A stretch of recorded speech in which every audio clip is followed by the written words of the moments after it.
साथ साथ ज्वाइन जो है वो हमें कर लेंगे। और क्वेश्चन आप लोगों को एक करने के लिए दिया था, या आप लोगों ने कुछ उसको समझ में आई नहीं आई, क्या बना? वैसे तो समझा भी दिया था मैंने कि वो ऐसे होगा।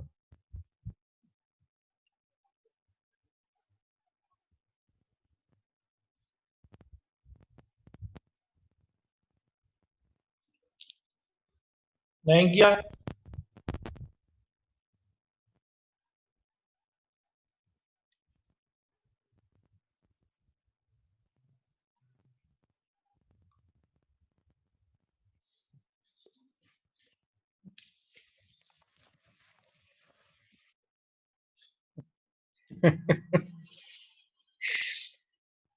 वो जो कल खबर चली है ना कि वो पास्ट रिजल्ट की बेस पे प्रमोट कर दिया जाएगा, वो मैट्रिक और एफएससी वालों के लिए है, आप लोगों के लिए नहीं है वो खबर।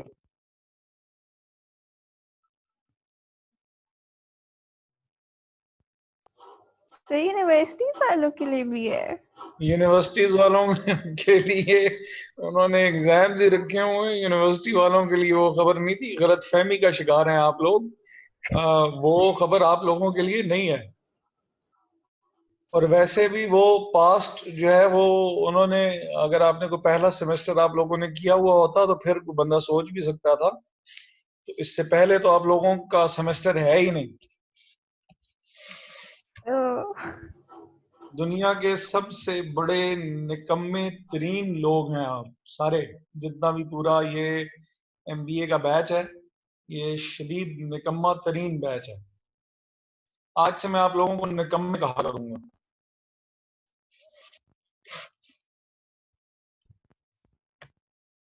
चलें जी, जब तक हम फिर बाकी निकम्मे आते हैं तो हम अपना काम जो है वो स्टार्ट करते हैं।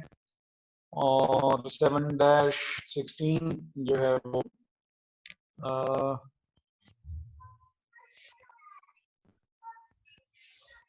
आप अगर अपना भी क्वेश्चन जो है वो निकाल लें तो ज़्यादा अच्छी बात होगी, कि फिर हम ज़रा आसानी से सॉल्व भी कर सकेंगे।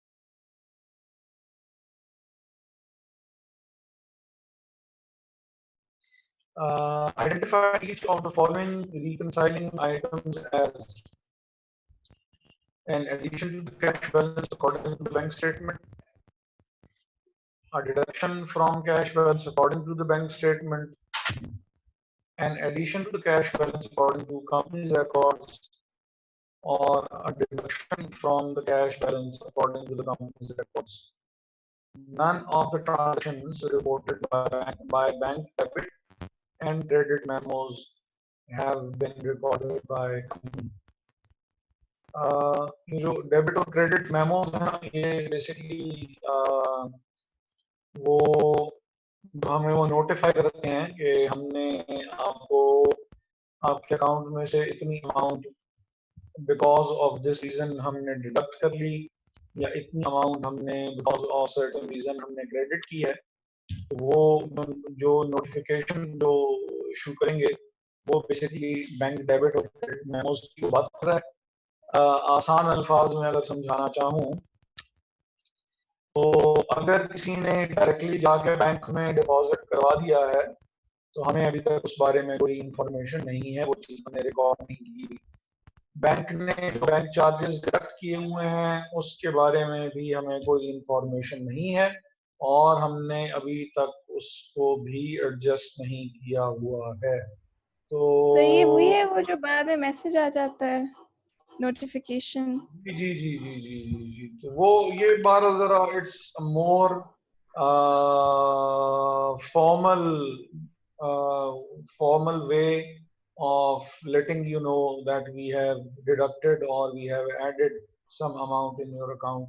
वो भी चलें, उसकी एक फॉर्म बिल्कुल आजकल जो है वो उसकी बिल्कुल हो सकती है। तो आसान अल्फाज में अभी तक बैंक ने जो एडजस्टमेंट्स की हैं वो एडजस्टमेंट्स हमने नहीं की। अब इसमें से सबसे पहली चीज वो बैंक सर्विस चार्जेस हैं। Number two is a check of a customer returned by bank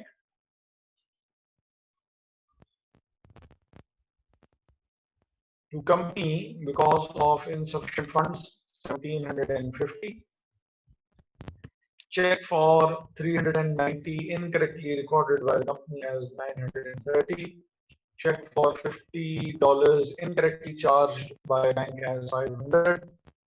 Or deposit in transit of 9,700. Outstanding checks 33,110. Or note collected by bank 24,600. अब हमें बताना ये है कि ये जो आइटम्स हैं फ्रॉम 1 to 7 क्या बैंक के लिहाज से they are an addition to the cash balance, they are deduction from the cash balance bank के पॉइंट ऑफ व्यू से। और सी में और डी में वो ये कह रहा है कि क्या कंपनी के रिकॉर्ड्स में ये कैश बैलेंस इंक्रीज करेंगे ये 1 से लेकर 7 तक आइटम्स या डिक्रीज करेंगे। तो from bank stand point treatment क्या हो सकती है और from companies stand point treatment इनकी क्या हो सकती है वो हमने बतानी है। अच्छा,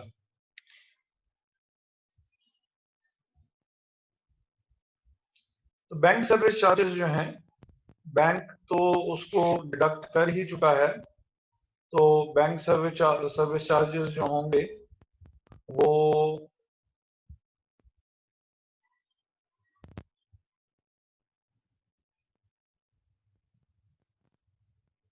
आइटम डी के तौर पे रिकॉर्ड किए जाएंगे क्योंकि बैंक तो डिडक्ट कर चुका है। अब हम इसको स्टेटमेंट हमारे पास आ गई है तो हमें इसको अपनी बुक्स में कैश में से डिडक्ट कर देना चाहिए। तो answer appropriate is D, a deduction from the cash balance according to the company's records. फिर है check of a customer returned by bank to the company because of insufficient funds. तो ये हमें चेक बाउंस हो गया। तो हमने अपने बैंक बैलेंस को इंक्रीज किया हुआ था जब हमने चेक डिपॉजिट करवाया और जो जिनका चेक डिपॉजिट करवाया था उन्होंने क्योंकि अमाउंट जो है वो उनके अकाउंट में नहीं थी और वो चेक बाउंस हो गया है तो हमें वापस एडजस्टमेंट करनी पड़ेगी और अपने अकाउंट की अमाउंट कम करनी पड़ेगी अपनी बुक्स में। हाँ जी, इसका आंसर भी डी ही होगा कि हमें ये एडजस्टमेंट अपने पास करनी पड़ेगी। बैंक तो ऑलरेडी ये एडजस्टमेंट कर चुका है। अच्छा, फिर है cheque for 390 incorrectly recorded by the company as 930। तो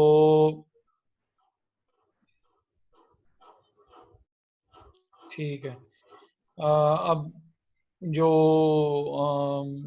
देखते हुए जो मुझे जो समझ में आ रही है वो ये है कि ये चेक जो था that was for a receipt और आपने इसको जो है वो यानी 390 अमाउंट ऐड करनी चाहिए थी और आपने 930 अमाउंट ऐड कर ली है, तो ऑब्वियसली आपको जो एक्स्ट्रा अमाउंट आपने रिकॉर्ड की है वो आपको रिवर्स करनी पड़ेगी, और इसका आंसर भी डी ही होगा।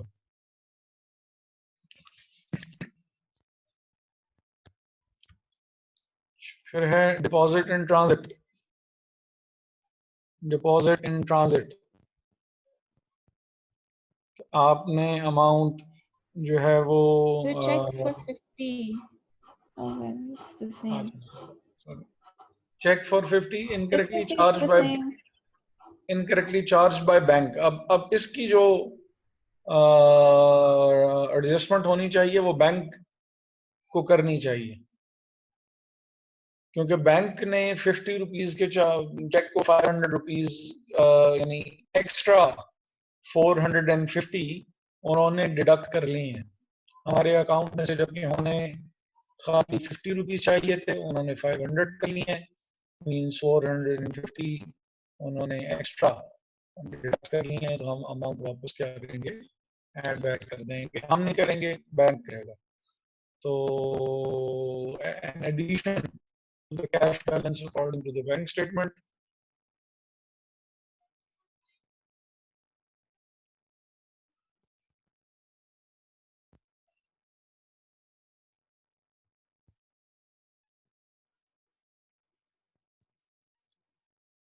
नहीं ये हो गया बी।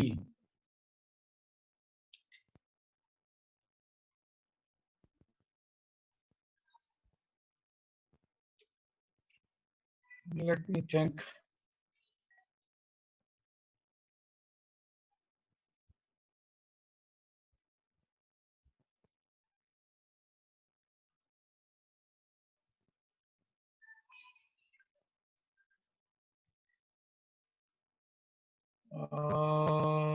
हम असल में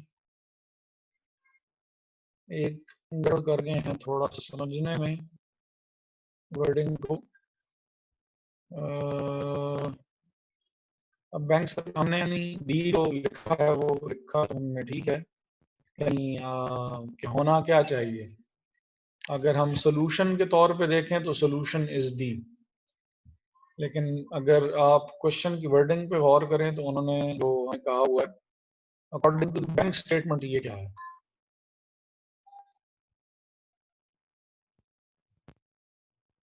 यानी जैसे बैंक सर्विस चार्जेस थे, तो bank service charges according to the bank statement they are a deduction from the cash balance. तो ये चीज बात समझ में आ रही है कि नहीं आ रही है? आंसर इसका बी भी हो सकता है, डी भी हो सकता है। सर ए तो समझ आ गई एडिशन कैसे होना है कि बैंक ही वापस ऐड करेगा आपके अकाउंट में, तो डी कैसे होगा? देखें मैं अभी नंबर 1 समझा रहा हूँ कि बैंक सर्विस चार्जेस, जब हमारे पास बैंक स्टेटमेंट हमने बैंक से मंगवाई तो उसमें बैंक सर्विस चार्जेस आ रहे थे।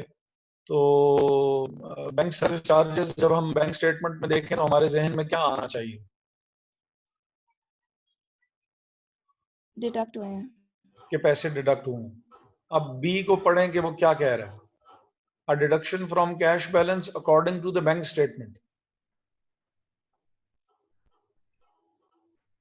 अब बात समझ में आई है जो कहना चाह रहा हूं? अच्छा ठीक है तो जी। अप्रोप्रिएट बी है। हाँ, फिर उसका जो हमें वो करना होगा, एडजस्टमेंट जो करनी चाहिए रिकंसिलिएशन में, वो करनी ये चाहिए कि हम इसको अपने कैश बैलेंस में से डिडक्ट कर लें, जिस वजह से हमने इसको डी लिखा है, डी ठीक लिखा है। था। अप्रोप्रिएट इसका आंसर बी ही है कि जब हमने बैंक स्टेटमेंट हमने मंगवाई और उसमें हमें बैंक सर्विस चार्जेस नजर आए हैं, तो पहली चीज जो हमारे जहन में आनी चाहिए वो यही आएगी कि बैंक ने हमारे पैसे डिडक्ट कर लिए हैं।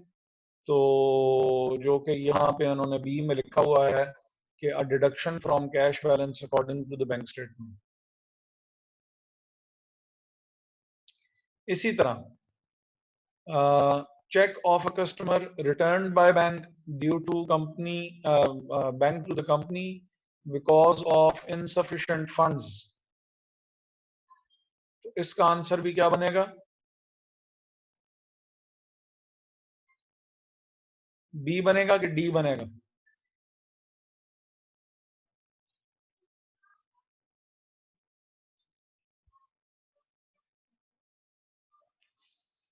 जी अस्मा, बी। जी सर। आंसर बी बनेगा कि डी बनेगा? Cheque of a customer returned by bank to company because of insufficient funds. पहले बैंक ने रिकॉर्ड किया था कि नहीं किया था, तो फिर तो बी नहीं बनेगा। अगर रिकॉर्ड करता तो फिर बी बनता ना। हाँ जी, डिडक्ट करता ये। बैंक ने तो सिरे से रिकॉर्ड किया ही नहीं, क्योंकि वो तो वेट करता रहा कि वहां से अमाउंट हमारे पास आएगी, तो अमाउंट आ जाएगी तो हम डिपॉजिट कर देंगे, अमाउंट नहीं आएगी तो डिपॉजिट ही नहीं करेंगे। जर्नल एंट्री तो हमने पास की हुई थी। जी। तो जब हमने बैंक स्टेटमेंट में देखा कि चेक बाउंस हो गया है, तो हमें अपनी एंट्री की हुई रिवर्स कर देनी चाहिए, और इसका आंसर जो हमने पहले डी लिखा था वही डी इसका आंसर होगा। Check for 390 incorrectly recorded by the company as 930. तो ये बैंक स्टेटमेंट हमने देखी, वहां पे 390 जो है वो हुए थे, रिकॉर्ड हुए थे। हमने उसको 930 के लिहाज से हमने खुद रिकॉर्ड किया हुआ है। तो इसका मतलब है कि जो हमने आंसर डी लिखा है कि a deduction from the cash balance according to the company's records, ये ठीक लिखा है।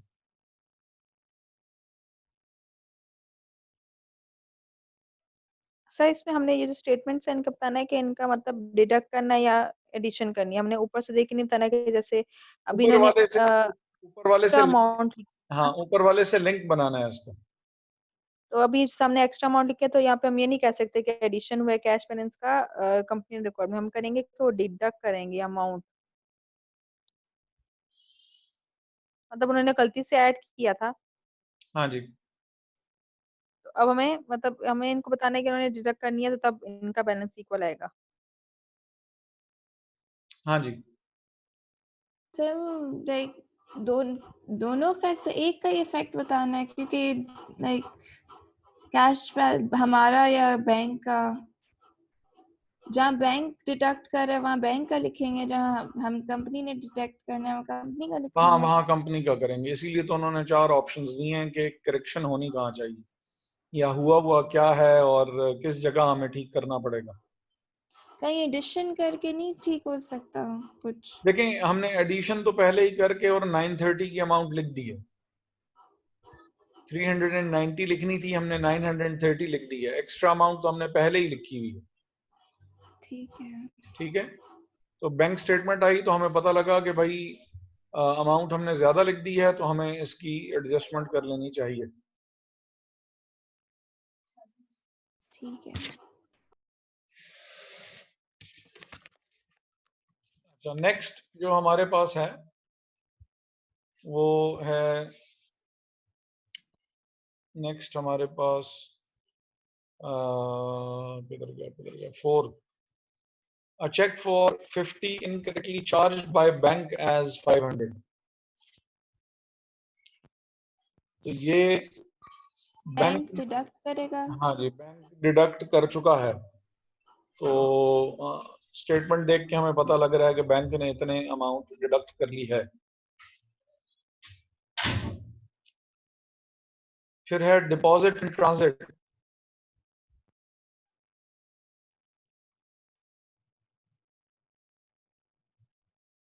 डिपॉजिट इन ट्रांजिट सबसे एंड वाला देख लेते हैं, उससे बहुत ही आसान है। Note collected by bank 24,600।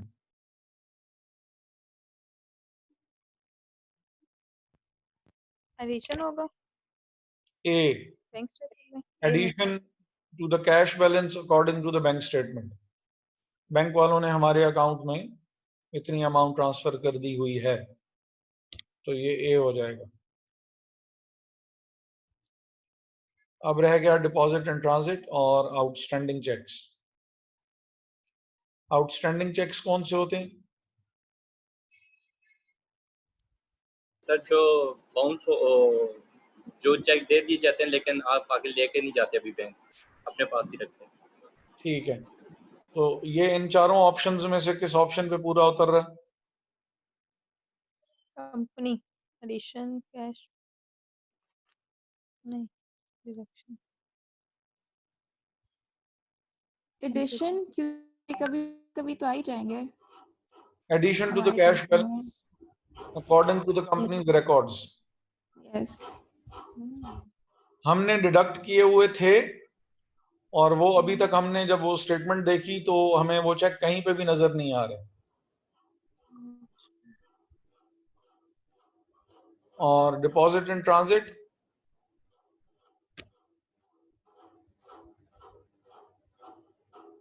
Deposit in transit क्या है? आपने अमाउंट जो है वो डिपॉजिट कर दी है लेकिन वो अभी तक बैंक स्टेटमेंट पे अपीयर नहीं हो रही। ये भी एडिशन हो आपने जाएगी। आपने अमाउंट डिपॉजिट करवा दी है और वो अभी तक बैंक स्टेटमेंट पे अपीयर नहीं हो रही क्योंकि वो अभी इन ट्रांजिट है।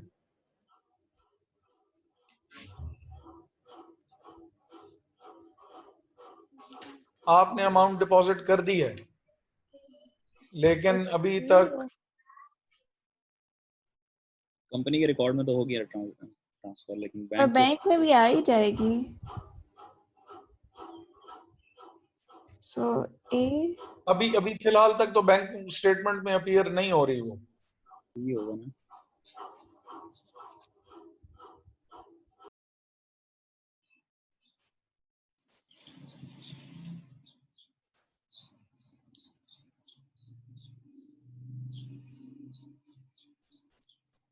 पैसे डिपॉजिट करवा दिए आपने, पैसे डिपॉजिट करवा दिए आपने, बैंक स्टेटमेंट पे वो अपीयर नहीं हो रहे। क्यों नहीं अपीयर हो रहे? डिडक्शन फ्रॉम क्यों कंपनी नहीं अपीयर रिकॉर्ड हो रहे? क्योंकि वो अभी तक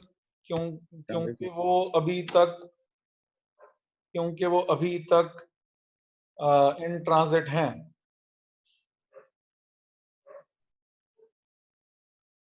लेकिन कंपनी के रिकॉर्ड में तो आ चुका है। कंपनी के कंपनी रिकॉर्ड के से फिर डिडक्ट कंपनी कर दें।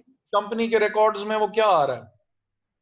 Minus deduction. बैंक डेबिट होगा और कैश क्रेडिट होगा ना, बैंक में डिपॉजिट किया। कंपनी ने अपने रिकॉर्ड्स में उसको क्या किया हुआ होगा? डिडक्ट।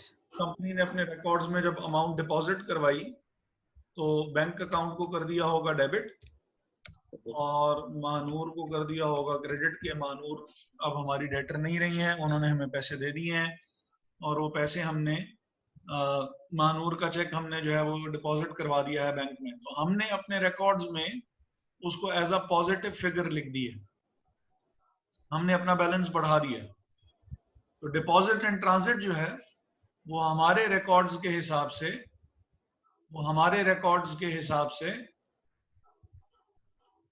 ऑप्शन के तौर पे अपीयर हो रहा है कि an addition to the cash balance according to the company's records. और आउटस्टैंडिंग चेक्स जो भी हमने बात की थी उससे जरा थोड़ी सी ऑपोजिट है बात। आउटस्टैंडिंग चेक्स होते क्या हैं? आउटस्टैंडिंग चेक्स ये होते हैं कि आपने किसी को पेमेंट करनी थी, दानियाल को पेमेंट करनी थी क्योंकि इसका जवाब दानियाल ने ही दिया था। तो कि भाई आउटस्टैंडिंग चेक्स होते क्या हैं, ये दानियाल ने ही हमें बताया था तो हम दानियाल का नाम यूज कर लेते हैं कि दानियाल हमारा क्रेडिटर था, हमने उसको पेमेंट कर दी, लायबिलिटी खत्म हुई, डेबिट हो गई। और हमने अपने बैंक को क्रेडिट कर दिया कि दानियाल साहब हमारे बैंक से जाके पैसे निकलवा लेंगे। तो हमने तो अपने रिकॉर्ड्स में बैंक को क्रेडिट कर दिया है, वो दानियाल गया नहीं, वो एक अलहदा बात है। तभी तो ये आउटस्टैंडिंग चेक है कि ये बैंक स्टेटमेंट पे अपीयर नहीं हो रहा, हम इसको डिडक्ट कर चुके हैं, हमने डिडक्ट कर दिया है। दानियाल अभी तक जाके और चेक उसने प्रेजेंट नहीं किया है, तो हमने अपनी बुक्स में इसको as a negative figure show किया हुआ है, मींस एज डिडक्शन शो किया हुआ है। और डिपॉजिट एंड ट्रांजिट हमने अपनी बुक्स में जब अमाउंट डिपॉजिट करवाई थी तो हमने उसको as a positive figure show कर दिया था कि हमारा अकाउंट बढ़ गया है। लेकिन जब बैंक स्टेटमेंट आई तो हमें पता लगा कि भाई ये काम तो हुआ ही नहीं।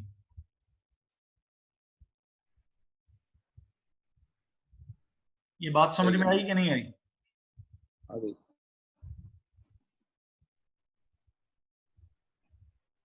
अच्छा, नेक्स्ट जो हमारे पास यानी वो ट्रीटमेंट नहीं पूछ रहा कि करना क्या है, जो हमने अभी तक वो जो बैंक रिकंसिलिएशन स्टेटमेंट बनाते हैं, तो बैंक रिकंसिलिएशन स्टेटमेंट में हम क्या करते हैं कि जो आउटस्टैंडिंग चेक्स होते हैं वो हम ऐड कर देते हैं, जो डिपॉजिट एंड ट्रांजिट होता है वो माइनस हो जाता है, वो ट्रीटमेंट है।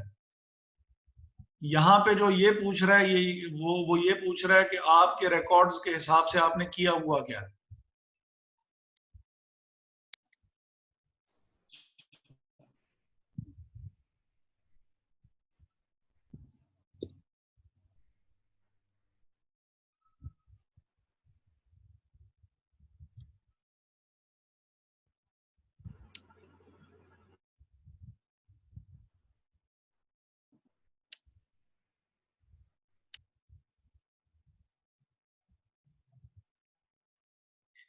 Acha, the following data were accumulated for use in reconciling the bank account of Ellen by company for August.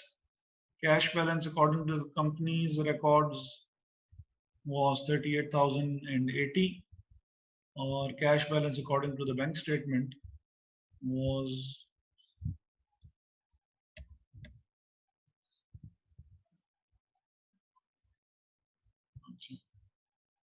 ये हम यहाँ से कर लेते हैं कॉपी, और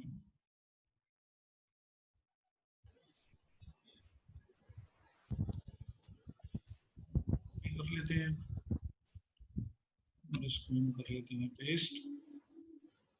balance as per cash book कितना है हमारे रिकॉर्ड्स के हिसाब से? 31,080 और बैंक के लिहाज से कितना है? 38,280।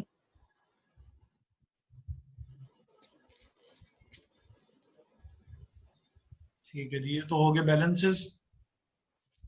सर आपने लिखे ये?